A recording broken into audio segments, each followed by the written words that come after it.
थे, एक ऐसी भावना थे, वो वास्तव में एक ऐसा कृतित्व थे, ऐसा एक व्यक्तित्व थे और एक ऐसा अस्तित्व थे कि 562 रियासतों को एक में मिला करके पूरे एक अखंड भारत का निर्माण करने का काम किए। उसी क्रम में 29, 30 और 31 अक्टूबर को पूरे देश ही नहीं पूरे विश्व में हम लोगों ने, हमारे पूरे विश्व के जहां पर भी भारतीय प्रवासी वास करते हैं सभी जगह इस जयंती को बड़े धूमधाम से मनाया गया। सरदार पटेल का जन्म गुजरात में 31 अक्टूबर 1875 में हुआ। उनकी मृत्यु की बात करें तो हमारा देश 1947 में आजाद हुआ, संविधान लागू हुआ 1950 में, लेकिन वो दुर्भाग्यपूर्ण वर्ष 1950 जब दिसंबर के माह में उनकी मृत्यु हो गई। स्वतंत्रता के लिए लड़े एक ऐसा स्वतंत्रता संग्राम सेनानी जिसने वास्तव में स्वतंत्रता के लिए पूरी ताकत के साथ, पूरे मन के साथ, पूरे मनोभाव के साथ लड़ करके पूरे देश को एक अखंड भारत, एक स्वतंत्र भारत, एक अचूक भारत और एक युवा भारत बनाने का काम किए। लेकिन स्वतंत्रता के बाद ज्यादा दिन देखने को नहीं पाए। ऐसे महापुरुष, ऐसे एक कृतित्व को बार बार हम सभी नमन करते हैं। हमारा विद्यालय जो कि एक ग्रामीण अंचल का विद्यालय है, सूरज की किरणें निकलती हैं, योजनाएं भारत की केंद्र से चल करके शायद हमारे क्षेत्र को सबसे बाहर में, सबसे लास्ट में आने को पाती है। सूरज की किरणें उसी प्रकार से रोशनी हमारे विद्यालय को सबसे लास्ट में पाती है। हमारा क्षेत्र समारोह में हम लोगों को एक प्रतिज्ञा करनी होगी कि जो ठान लेंगे वो करके दिखाएंगे। सरदार पटेल ने ठान लिया था कि सभी रियासतों को मिला करके एक भारत का निर्माण करना है। खंड खंड भारत ना हो, एक अखंड भारत हो। ऐसा भारत हमारा आज वास्तव में युवाओं से भरा भारत है, कल्पनाओं का भारत है, आशाओं का भारत है। ये कल्पनाएं, ये आशाएं तभी पूर्ण और परिपूर्ण होंगी जब हम आप सब मिलकर के इस कामना के साथ आगे बढ़ें कि वास्तव में अखंडता का लाभ लेते हुए, स्वतंत्रता का लाभ लेते हुए हम कामयाब बने, अपने क्षेत्र को आगे बढ़ाने में अपनी अहम भूमिका निभाएं और इस समाज का बदलते हुए, इस परिवेश का बदलते हुए, इस सामाजिक परिवर्तन में अपने को ढालने का काम करें और आगे बढ़ाने में अपनी अहम भूमिका निभाने का काम करें। तभी हमारा क्षेत्र, हमारी बिस्मा तहसील, हमारा जिला और हमारा प्रदेश आगे होगा और हमारे क्षेत्र का भी नाम रोशन होगा। खाली शिक्षा ग्रहण कर लिए, रात का खाना खा लिए, दिन भर खाना खा लिए, काम कर लिए, खेती कर लिए, ये नहीं लक्ष्य मनुष्य का लक्षण नहीं हो सकता। हमारा है स्वभाव, हमारा है नेचर, हमारी एक प्रकृति होनी चाहिए कि मानव कल्याण के लिए पैदा हुआ। वो चाहे शैक्षिक कल्याण आप कर रहे हो, हमारे अध्यापक दिन रात एक करके शिक्षा के क्षेत्र में अलग जगाने का काम करते हैं, पूरी मेहनत करते हैं, उसका हम लोगों को लाभ उठाना है। और ये शिक्षा पढ़ना, पढ़ाई करना कोई खेल नहीं है, ये एक चुनौती भी है और एक अवसर भी है। चुनौतियों का हमको डटकर मुकाबला करना है और अवसर का लाभ उठाना है। अब आपके हाथ में है, आप चुनौती का डटकर मुकाबला करते हैं कि भाग जाते हैं, अवसर का लाभ उठा पाते हैं कि नहीं उठा पाते, ये आप पर डिपेंड करेगा। हमारे पापा कहा करते थे, हम लोग छोटे थे, गांव में रह करके लालटेन और डिग्री के उजाले में पढ़ करके पापा ने कहा कि जब पैसा हो गया तमाम, तो हमने कहा कि पापा लखनऊ में बहुत बड़ा प्लाट हमारे पास बड़ा है, वहां पर सबसे पहला गुरु पापा होता है। माँ बाप का सम्मान नहीं करते तो दर की ठोकरें खाते हैं। तमाम उदाहरण ऐसे हैं, आप देख सकते हैं। तो माता पिता पहले गुरु और पहले दोस्त भी होते हैं माता पिता। हम जब गांव आते थे, बीएससी करते थे, एमएससी करते थे, पीएचडी करते थे, गांव आते थे तो पापा से बहुत बातें करते थे। रात में रात बाहर लेटते थे, छप्पर पड़े हुआ करते थे, तो पापा के पास हमारी भी चारपाई पड़ती थी। दोनों लोग रात में 1, 2, 3, 4 बजे तक बतलाते थे। वो समाज शास्त्र में थे, हमसे कहा कि तुम भी समाज शास्त्र में करो, समाज के बारे में जानो, लोगों के बारे में जानो। तब हमारे अंदर एक इस क्षेत्र के लिए, समाज के लिए एक अलग जगी। मैं तो वैज्ञानिक था, मैं तो साइंस का पढ़ने वाला छात्र था, विज्ञान से मैंने एमएससी की, विज्ञान में मैंने पीएचडी की। तो गांव के बारे में इन सब चीजों मेरे अंदर नहीं था, बिल्कुल मैं आता नहीं था, कभी गांव बहुत कम आता था।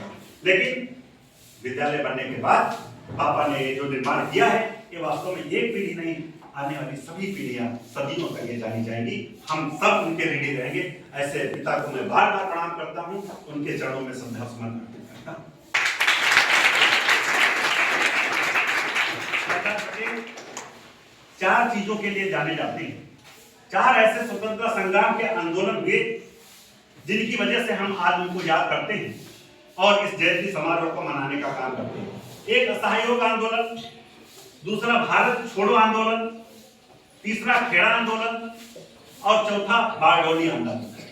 बारडोली आंदोलन एक ऐसा आंदोलन था जहां पर तमाम महिलाएं आगे निकल पड़ी और उस सफल आंदोलन के पश्चात सभी महिलाओं ने एक नारा दिया, एक नाम दिया कि ये हमारे सरदार हैं। तभी से उनका नाम पड़ गया सरदार वल्लभ भाई पटेल। वैसे उनका नाम था क्या? वल्लभ भाई पटेल, लेकिन उस आंदोलन के पश्चात उनका नाम पड़ा सरदार वल्लभ भाई पटेल। तो इस प्रकार के सरदार थे। उनके याद में, उनके सम्मान में भारत सरकार ने 182 मीटर ऊंची एक प्रतिमा का निर्माण किया। हमारे विश्व की तमाम धरोहर हैं, 10 देशों में प्रतिमाएं हैं। 10 देशों में से हमारी जो पहली प्रतिमा जो नंबर 1 पर है, 182 मीटर उसकी ऊंचाई है। हम चाहे थाईलैंड की प्रतिमा को देखें, चीन की प्रतिमा को देखें, हम न्यूयॉर्क में अमेरिका की प्रतिमा को देखें, जितनी भी प्रतिमाएं हैं उनमें सबसे ऊंची प्रतिमा सरदार वल्लभ भाई पटेल के सम्मान में गुजरात में बनाई गई है, जो हमारे देश का ही नहीं पूरे विश्व का गौरव है। आज उस प्रतिमा को हिस्टोरिकल में, ऐतिहासिक रूप में हम देखते हैं और एक प्रश्न बनता है कंपटीशन में कि सबसे ऊंची प्रतिमा कहां और किसकी बनी है, तो सरदार वल्लभ भाई पटेल की 182 ऊंची प्रतिमा, 182 मीटर ऊंची प्रतिमा गुजरात में बनी, जिसको हमारे तमाम सैलानी आते हैं देखने।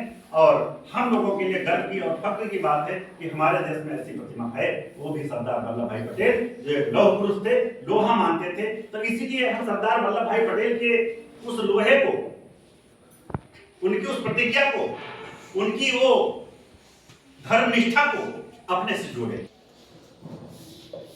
और दूसरे का नाम था ज्ञान, तीसरे का नाम था विश्वास। धन, ज्ञान और विश्वास, तीनों शहर को गए पढ़ने के लिए और तीनों एक कमरा लेकर के किराए पर रहने लगे।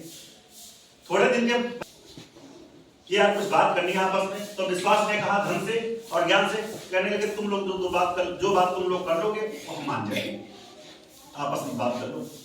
तो ज्ञान ने और धन ने आपस में बात किया कि यार बहुत दिन से हम लोग किराए पे यहाँ कमरा लेकर के रह रहे हैं, अब कुछ 3 लोग बन नहीं पा रहा है। अब हम लोग सोचते हैं, धन ने ज्ञान से कहा कि अलग अलग रहा है।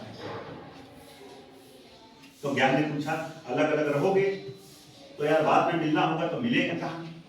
तो धन ने जवाब दिया हम बैंक में मिलेंगे, हम पर्स में मिलेंगे, हम अलमारी में मिलेंगे, हम सूटकेस में मिलेंगे, हम आपकी पॉकेट में मिलेंगे, इनकी पॉकेट में मिलेंगे, उनकी पॉकेट जेब में मिलेंगे। तो फिर ज्ञान से किया, कहा कि तुम कहाँ मिलोगे? अलग अलग रहेंगे, उसके बाद बिछड़ने के बाद फिर जब मिलेंगे कहाँ कहाँ मिलेंगे, कैसे मिलेंगे? तो ज्ञान ने कहा कि हम तुम्हारी खोपड़ी में मिलेंगे, अपनी खोपड़ी मिलेंगे, मेडिकल कॉलेज में मिलेंगे, स्कूलों में मिलेंगे, विश्वविद्यालयों में मिलेंगे, कोचिंग सेंटर्स पे मिलेंगे, तमाम जगह मिलेंगे। फिर दोनों ने फिर कहा यार विश्वास से भी बात कर लिया जाए।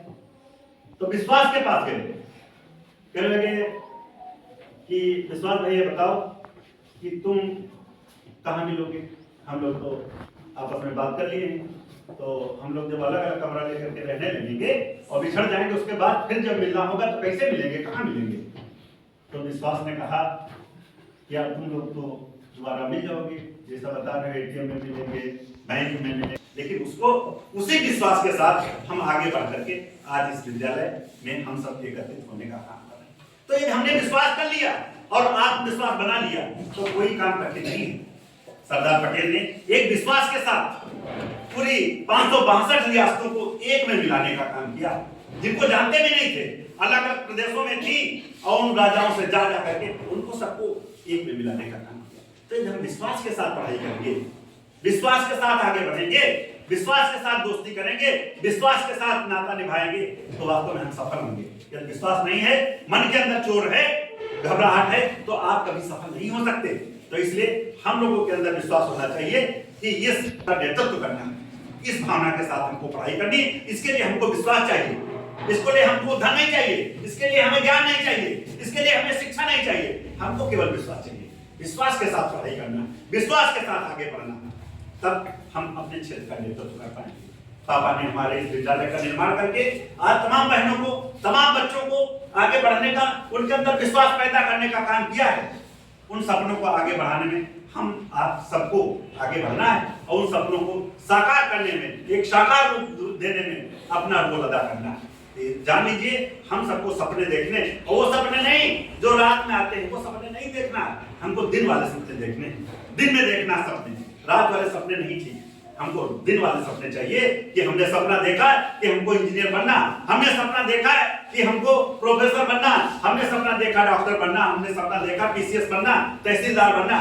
वो सपना लाओ मन में, छोटे सपने नहीं लाने। डिजायर शुड बी काम बट स्ट्रांग, इच्छाएं सदैव शांत लेकिन दृढ़ होनी चाहिए। बड़े बड़े सपने देखने हैं, सपने हैं उसमें पैसा नहीं लगता, वो देखने में आपको संकोच नहीं और उसमें कंजूसी नहीं करनी चाहिए। बड़े सपने देखिए, failure is the step of success. ठीक, हमको सीढ़ी का सबसे ऊंचा वाला पावदान चुना है, कूद करके, जंप करके। जब उसको सोचेंगे तो तीसरा चौथे डंडे तक हम पहुंच जाएंगे। तो इसलिए जब हम भैंस चराते थे, गांव घास काटने जाते थे, तभी सपने देखते, ऐसा नहीं होता। तो इसलिए बड़े सपने जगाए किसने? हमारे पापा ने। इसलिए आप सब सपने देखना चाहिए, दिन वाले जो साकार सपने, सकारात्मक सपने, नकारात्मक बातों से, नकारात्मक लोगों से दूर रहना है। वो चाहे शिक्षक हो, चाहे गांव का हो, चाहे घर का हो, जो नेगेटिविटी फैलाए उससे दूर रहो।